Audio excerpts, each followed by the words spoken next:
Lorraine Day was far from being just another Hollywood starlet. She was a woman of unwavering conviction in an industry that frequently demanded compromise. Born in Utah during the early 1920s, she was brought up in a devout Mormon household, a foundation that profoundly influenced her decisions both on and off the screen. As she rose to fame in the 1940s, she remained steadfast in her beliefs, rejecting roles that conflicted with her values. While many in Hollywood pursued fame at any cost, Lorraine prioritized faith over fortune, a rare stance in an era dominated by studio-controlled careers. Her marriage to baseball manager Leo DeRocher in 1948 stirred controversy within the LDS community, as he was not a Mormon. The relationship made headlines not only for its glamour, but also for the tension it created between her personal life and religious identity. Despite this, Lorraine never wavered in her devotion. She even hosted a Mormon radio program, using her platform to spread the teachings of her faith. Later in life, she played a key role in establishing the Polynesian Cultural Center in Hawaii, further solidifying her dedication to the LDS Church. In an industry known for constant reinvention, Lorraine Day remained unwaveringly true to herself, a testament to her steadfast faith in the face of Hollywood's ever-changing tides. Gordon Jump may not have been a household name like some of his contemporaries, but his presence on television was unmistakable. Born in Ohio in the early 1930s, Jump's life took a significant turn when he converted to Mormonism as a young man. This decision shaped not only his personal values, but also his approach to Hollywood, an industry notorious for testing even the strongest convictions.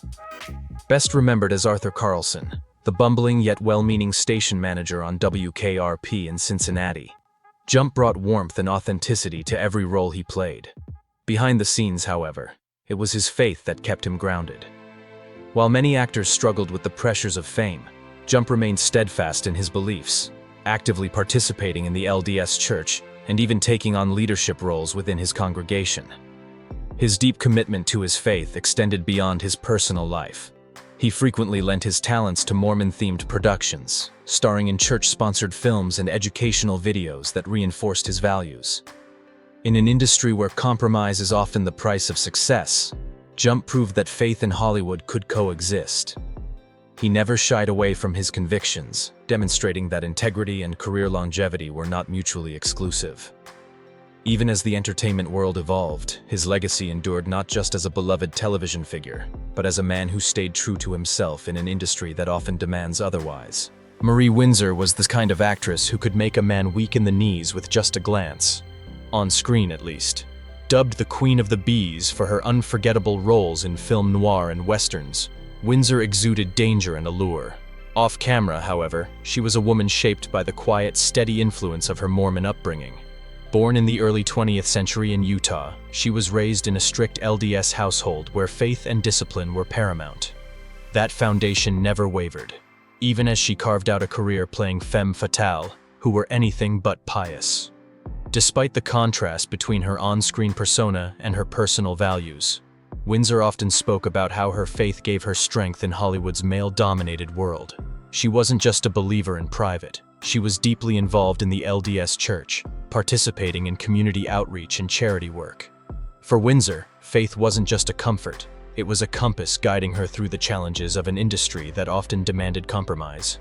Even as audiences watched her play ruthless women who manipulated and deceived, those who knew her best saw a woman whose real-life values remained unshaken. She might have been the queen of B-movies, but in her heart, she never forgot where she came from. Dale Van Sickel wasn't just a stuntman, he was a pioneer, a daredevil with a cause. Born in the early 1900s and raised in a devout Mormon family in Florida, Van Sickel's faith instilled in him a discipline that would later define his career. Hollywood's golden age was built on spectacle, and Van Sickel was one of the unsung architects of its most breathtaking moments. From high-speed car crashes to brutal fistfights, he put his body on the line for some of the biggest films of the 1930s through the 1960s. Despite the inherent danger of his work, he remained steadfast in his faith, crediting his Mormon upbringing for keeping him humble and focused in an industry that often glorified excess. His dedication went beyond the stunts. He was one of the founding members of the Stuntmen's Association of Motion Pictures, a group that fought to bring safety and recognition to the daredevils who risked everything for the magic of the movies. Van Sickel's legacy is twofold. He was both a fearless performer and a quiet advocate for the people behind the action. While his name may not be as well known as the stars he doubled for, his influence on Hollywood's stunt community is undeniable. And through it all, he carried the values of his faith, proving that even in the most high-risk profession, discipline and devotion could coexist. Dean Jagger's journey from Hollywood royalty to devout faith is one of quiet conviction. Born in the early 1900s, Jagger wasn't raised in the Mormon faith, but his path shifted dramatically after he married a member of the Church of Jesus Christ of Latter-day Saints. It wasn't just a surface-level conversion. Jagger took his faith seriously, immersing himself in its teachings and becoming an active participant in the community. Unlike many of his contemporaries who were swept up in the excesses of Hollywood's golden era, Jagger found solace in something deeper. Even after winning an Academy Award for his gripping performance in 12 O'Clock High, he prioritized spiritual growth over the temptations of the industry. He often spoke at Mormon gatherings, sharing how the faith reshaped his worldview, grounding him in values that transcended fame. His story isn't just one of success, but of transformation, a reminder that even in the glitz of Hollywood, faith can carve out its own lasting legacy. Merlin Olsen was more than just a football legend. He was a man whose faith never wavered, no matter how bright the lights of fame shone.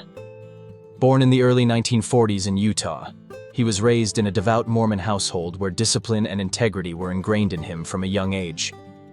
That foundation carried him through an extraordinary career in the National Football League, where he became one of the most dominant defensive linemen of his era, a Hall of Famer, a member of the fearsome foursome of the Los Angeles Rams, and later a beloved broadcaster. Olsen's success never pulled him away from his spiritual roots. He often spoke about how his faith helped him stay grounded in the hyper-competitive world of professional sports, where temptation and excess were the norm.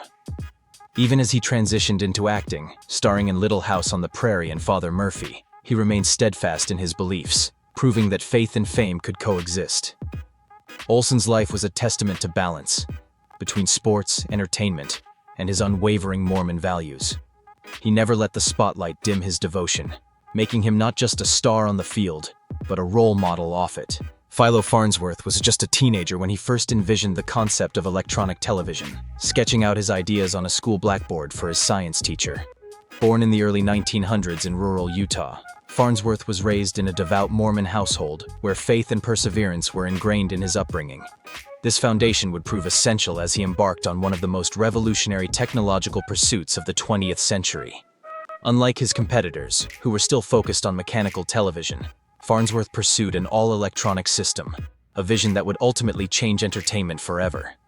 His breakthrough came in the late 1920s when he successfully transmitted the first electronic television image, a simple straight line. But his journey was far from easy. Legal battles with corporate giants like RCA threatened to overshadow his achievements. Yet Farnsworth remained steadfast, often turning to his faith for strength. His wife, Elma, played a crucial role in his success, not only as a supportive partner, but also as an active participant in his research. Despite the challenges, Farnsworth's work laid the foundation for modern television, and his legacy remains intertwined with his deep-rooted Mormon values. Today, his contributions are widely recognized, though for much of his life, he struggled for the credit he deserved. Still, his perseverance, fueled by his faith, ensured that his impact on the world would never be forgotten. Howard Hughes was a man of paradoxes, an aviation tycoon, a Hollywood mogul, and a recluse who spent his final years in near-total isolation. But beneath the layers of wealth and eccentricity lay a lesser-known truth. Hughes had deep Mormon lineage through his mother's side. His early years were shaped by the discipline and moral values instilled by his devout relatives, a stark contrast to the wild, risk-taking persona he later embodied. As he built his empire, his business dealings often clashed with the conservative teachings of his family's faith. Yet, in his later years, Hughes surrounded himself with Mormon aides and nurses, relying on them for care and companionship.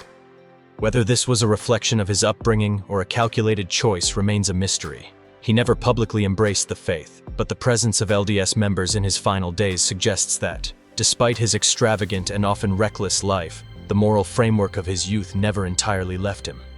It's a fascinating contradiction, one of the many that defined Howard Hughes. Maynard Dixon was born in the late 1800s deep in the heart of Utah, where the vast, untamed landscapes mirrored the pioneering spirit of his Mormon ancestors. Raised in a devout household, he was steeped in the faith's traditions. But it was the sweeping horizons of the American West that truly captured his imagination. From an early age, Dixon sketched the rugged beauty of the land around him, translating his heritage into bold brushstrokes.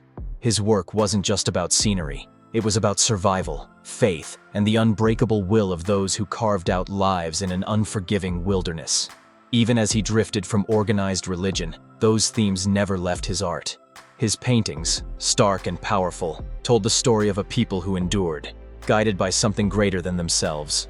His marriage to photographer Dorothea Lange brought him into artistic circles that challenged his early beliefs, but instead of abandoning his roots, he transformed them. The faith of his youth became something deeper, more personal, woven into every stroke of his brush.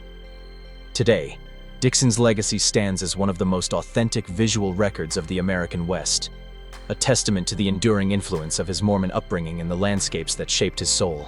Earl Warren's name is etched into the annals of American history as the Chief Justice who reshaped the nation's legal landscape. But what many don't know is that Warren had deep Mormon ancestry through his mother's side. Born in 1891, he wasn't a practicing member of the Church of Jesus Christ of Latter-day Saints, but the values instilled in him from an early age, fairness, integrity, and a strong moral compass, would come to define his career. As the governor of California, Warren worked closely with Mormon leaders on key social and political issues, forging bonds that reflected his respect for the faith's emphasis on community and justice. His tenure as Chief Justice saw some of the most transformative rulings in American history, including the landmark Brown v. Board of Education decision in 1954, which dismantled racial segregation in schools. He famously declared, "Separate educational facilities are inherently unequal," a statement that carried the weight of both legal precedent and moral conviction. Though he faced intense backlash for his progressive rulings, Warren remained steadfast, embodying the resilience and ethical fortitude that many saw as a reflection of his Mormon heritage. His legacy endures not just as a legal giant but as a man whose roots in a faith centered on justice and equality helped shape the course of American history. George Romney, born in the early 1900s into a devout Mormon family, carried his faith as the foundation of everything he did, whether in business or politics. As the CEO of American Motors, he revolutionized the auto industry with a focus on ethical leadership, often citing his faith as his moral compass. But it was in politics where his convictions truly shone. As governor of Michigan in the 1960s, he championed civil rights and social reform, standing firm even when it was unpopular.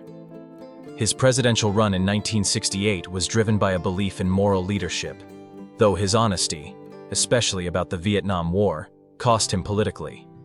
Still, his legacy is undeniable. His unwavering commitment to his faith shaped not only his career, but also the political landscape of his time, leaving an impact that extended far beyond his own ambition. Frank Borzage was a man who believed in love, not just the kind that sweeps across the screen in grand gestures, but the kind that endures, redeems, and transcends. Born in 1894 to a devout Mormon family, Borzage carried his faith into Hollywood, a place where belief was often tested. His films, like Seventh Heaven and Street Angel, weren't just romances. They were spiritual journeys where love was a force as powerful as destiny itself. At a time when Hollywood was becoming increasingly secular, Borzage's work stood out. He didn't just tell love stories. He told stories of faith, of people finding salvation in each other, of devotion that defied war, poverty, and even death. His Mormon upbringing instilled in him a belief in the unseen, in the idea that love and faith could move mountains, and that belief shaped every frame of his films. Winning 2 Academy Awards for Best Director, he proved that artistic brilliance and deep-rooted faith weren't mutually exclusive, even in an industry that often prioritized spectacle over sincerity. Borzage remained true to his vision, crafting films that felt like prayers in motion. Today, his legacy isn't just in the awards or the accolades. It's in the way his films continue to stir something deep in the soul, a testament to the values he carried from his Mormon roots into the heart of Hollywood. Sterling W. Sill wasn't your typical mid-century thought leader. He was a force of nature in the world of faith and success. Born in the early 1900s, Sill grew up immersed in the values of the Church of Jesus Christ of Latter-day Saints, and he carried those principles into every aspect of his life. By the mid-20th century, His name was synonymous with personal development and leadership, not just within the Mormon community, but across the nation. His books weren't just about faith, they were blueprints for success, blending spiritual wisdom with practical strategies that resonated with business executives, politicians, and everyday people looking for guidance. But Sill didn't stop at the written word. He took to the airwaves, hosting radio programs that combined motivational speaking with Mormon principles, making his teachings accessible to an even wider audience. His voice became a beacon for those striving for self-improvement, and his influence extended far beyond the pulpit. He had a way of making faith feel like a powerful tool for ambition, rather than just a moral compass. Even today, his legacy endures as his books and speeches continue to inspire those seeking a path to success rooted in faith and discipline. Sterling W. Sill wasn't just a leader, he was a movement, proving that spiritual conviction and worldly achievement could go hand in hand. Harmon Killebrew wasn't just a baseball legend, he was a man of deep conviction. Born in the mid-1930s in the quiet town of Payette, Idaho, Killebrew was raised in a devout Mormon household where discipline, integrity, and faith were non-negotiable. These values shaped him long before he ever stepped onto a major league diamond. By the time he became one of baseball's most feared sluggers, belting over 500 home runs, his reputation wasn't just about power, it was about character. Unlike many of his contemporaries, Killebrew never let the spotlight change him. He refused to argue with umpires, a rarity in a sport where tempers often flared. His composure wasn't just good sportsmanship, it was a reflection of his faith.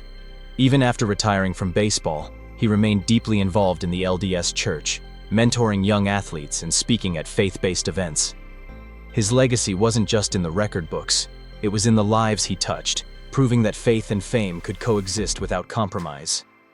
If you've enjoyed this video, please leave a like and comment. Also, consider subscribing and hitting the notification bell to get notified of our new videos each week. Thanks for watching.